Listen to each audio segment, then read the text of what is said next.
Very impressed with the way Cole started.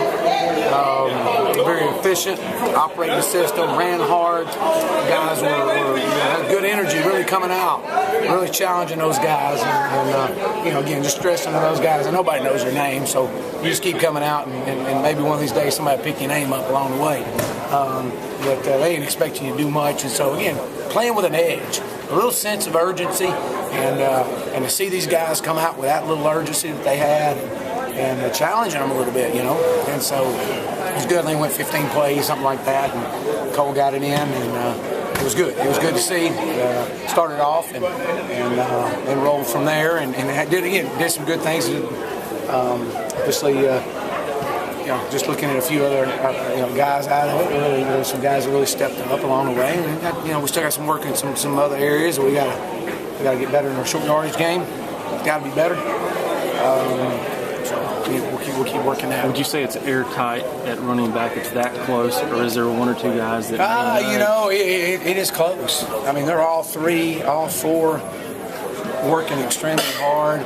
When you start looking at DJ and Zach and Wayne and CJ, those are four guys right there that it's going to be who's got the hot hand. And really, it's what it's going to probably come down to. I don't know if you'll be any further along by the end of camp to say, he's the guy. Sure. I think it's going to be who has the hot hand, and I think it's going to create a sense of edge in that running back room. And, hey, you better stay on with it, and you better be on your game. Any of those young wide receivers creating any separation? Yeah. You know what? I've been very pleased. Very, very pleased with Damari Kidd. Damari Kidd's had a good, not great, a long way from being great. Good means he got to the practice field and he's running the right routes and he's catching the ball. He's doing some good things, which I'm very pleased with. He's very coachable. He shows up every day. And we always tell these guys, be seen, don't be heard. And I'm very pleased to see the way Damari has shined. Kyron had a couple of really nice catches today. It's good to see him. He's been up and down a little bit during camp, and to see him finish today, I was pleased to see that. Drum Hopper, G-Hop, is a guy that's, again, be seen, don't be heard. And he's being seen right now. So we'll see if that continues. It'll be up to him.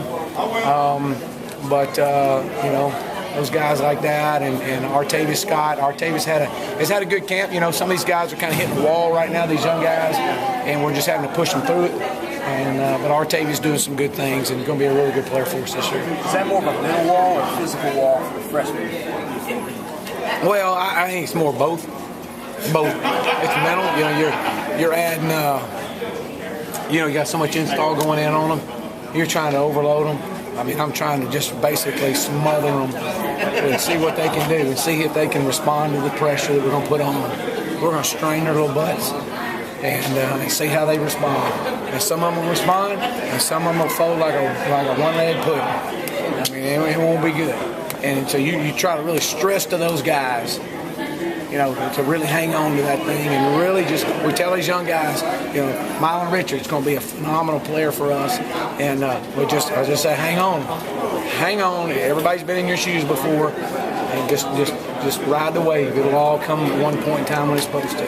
What's happening with the offensive line? Well, a lot of different guys. We had a couple guys out today, but a lot of different rotations going on right now with guys, different positions. Some to see if it's good, and some to test them and say, well, okay, you don't belong there, you belong somewhere else. I think trying to get some continuity over the next 10 days, 8 to 10 days before we get out of break camp. But, again, we've been pleased with them. For the most part, we got to get better in some of the short yardage game, but I can help that.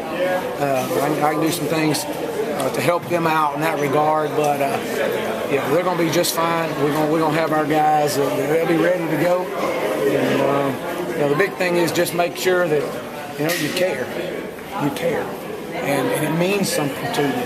And it's something to be said about wearing the paw, and we try to stress that all the time to them. You're not the first guy that's ever worn a Clemson paw on your helmet. And you're not going to be the last guy that's ever worn a paw on your helmet. So you've got the duty and the obligation to uphold the standard that we've set here. And if you can't do it, somebody else